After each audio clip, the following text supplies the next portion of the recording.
All right, welcome back. The Remember Balloons is a production that's focused on sharing memories while also addressing memory loss. We have Caroline Myers with Des Moines Performing Arts joining us here. Caroline, I think that this is such an interesting and probably much needed story to tell. So tell me a little bit about what the show's about.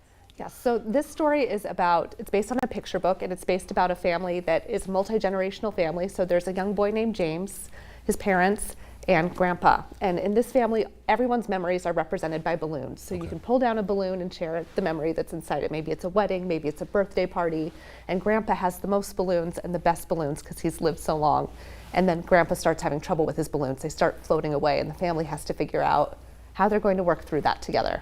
Man, and you know what? That's a story that so many people know very well. Where did the idea for this come from to tell a story that so many people relate to? You know, we were brought this story by an artist that we've known for a long time who discovered this picture book. His name is Dominic Moore Dunson. He's a choreographer, and he got the rights to create a dance piece out of this, and he was seeking partners to help him create it.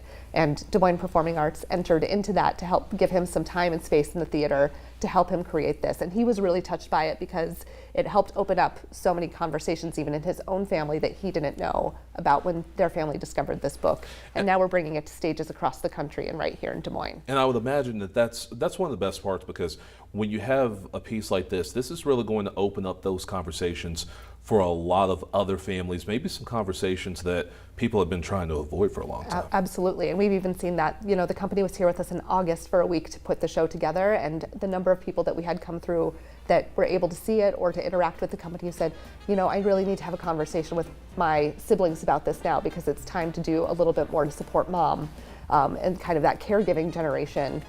It really opens up a lot of conversations, and for the young people in our lives who might be watching this happen with elders, it is a really safe and dignified way to enter into that conversation with maybe the children in your household that are also seeing this happen. And you know, there are a lot of parents, a lot of families who sometimes they try to shield kids from these conversations and from understanding maybe where older adults are when it comes to to their journeys. Is there like a certain age that's appropriate for this? You know, the book is really aimed at like kindergarten through 5th grade, but it's really, the stage production is a multi-generational story. So we are really hoping that parents, grandparents, and children will come to the theater together, will experience this story together, and then it will inspire conversations, either while you're sitting right next to each other in the theater going, what's happening right now, or on the ride home and beyond. So I understand there's also going to be a post-show panel that's part of this? So the performance is on Saturday, and we're very lucky that we've been able to build lots of partnerships with many community partners, and there's going to be a conversation afterwards with several experts in the field of memory care and memory loss. So if folks want to stick around afterwards and learn a little bit more about taking kind of this fictionalized version that we've just seen on stage into the real world where there are resources and other things, they can stick around for some great resources. What made you guys think about, you know what, this is a real great way, knowing that we're going to have conversations that come around this, let's bring in memory care experts. What gave you guys this idea? You know, we are so interested in engaging with our community and using the arts as a catalyst for conversations.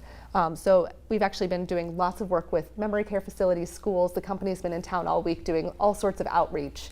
And we wanted to make sure our audience also had the opportunity that as they experience this story, that there's a place for them to immediately go afterwards if they want to learn more or to engage in conversation.